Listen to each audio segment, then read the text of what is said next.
So in the previous video, I don't think I was really clear for why I don't think I was really clear for why this, if you don't add a half a wavelength to this reflected light, it would cause destructive interference with this light, this reflected light. Well, it's because if you say that incoming light, this incoming light that's going through the thin film, the incoming light hasn't changed phase yet, hasn't changed phase until it reflects.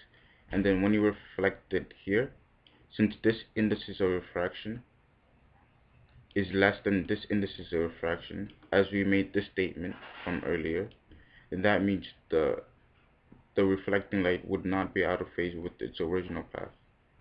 So since you have this uh path, this wave that changed its path and this wave that didn't change its path, they would destructively interfere, because it would be the same as like this wave,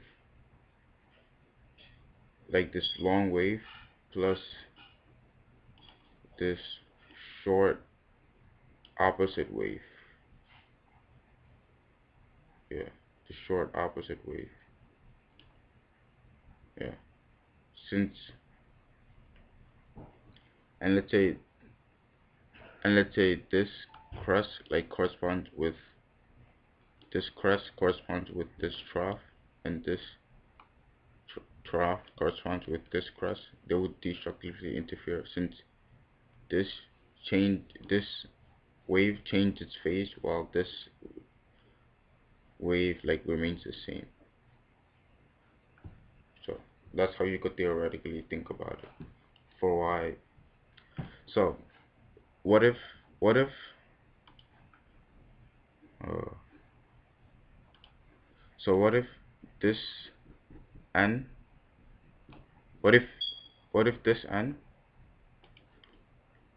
what if this n was greater than n1 and n2?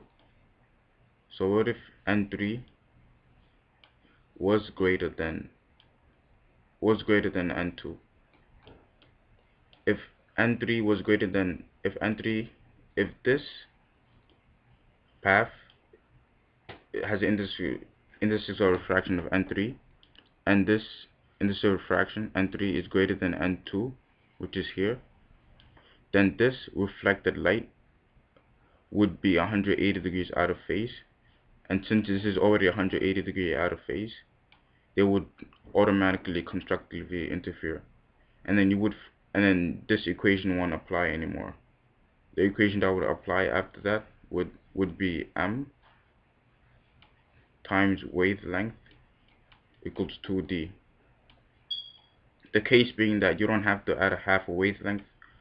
You don't have to add a half a wavelength for it to constructively interfere.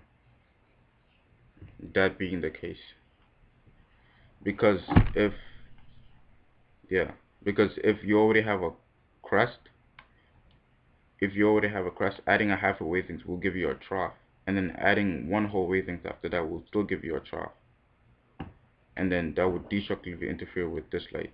But then if you already have a crust, you add a full wavelength to it, you get a crust, another crust. You add another full wavelength to it, you get another crust, and since this, like let's say, already has a crust, they constructively interfere. I hope that wasn't too confusing, and this is how you approach these types of problems. You either figure out whether you have to add a whole wavelength to it, or a half a wavelength to it for either these two lights, these reflected lights, to either constructively or destructively interfere, and then based on that you either use this equation or this equation. Uh, and this is like how you really approach thin films problems, and I hope that was helpful for you. And then I could derive why this is the case now. I know I'm very unclear about what I'm doing, but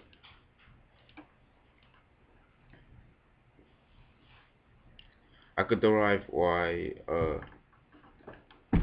the wave the the wavelength inside the film would equal the original wavelength divided by n. Well, because we already know the maximum speed of light is c. We already know that n equals c over v. It's original, it like the maximum speed of light divided by the amount of divided by the slowed down speed of light.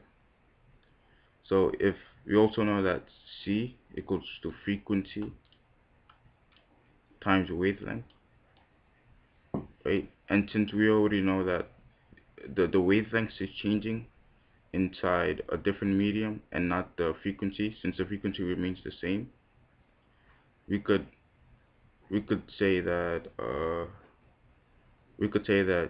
decreasing the speed of light would automatically decrease the wavelengths of light.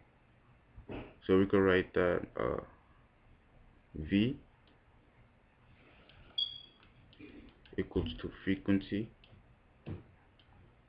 divided by the wavelength sub n, which is the amount of and since these two frequencies are the same, since frequency stays the same, if you divide c by v, these two frequencies automatically cancel, and then you get that the original wavelengths divided by the wavelength sub n equals n. So yeah. So if you switch these two places, if you switch n with wavelength sub n, and you know that this is a legit math, then you get wavelengths divided by this n equals wavelength sub n. Thank you. See you in the next video.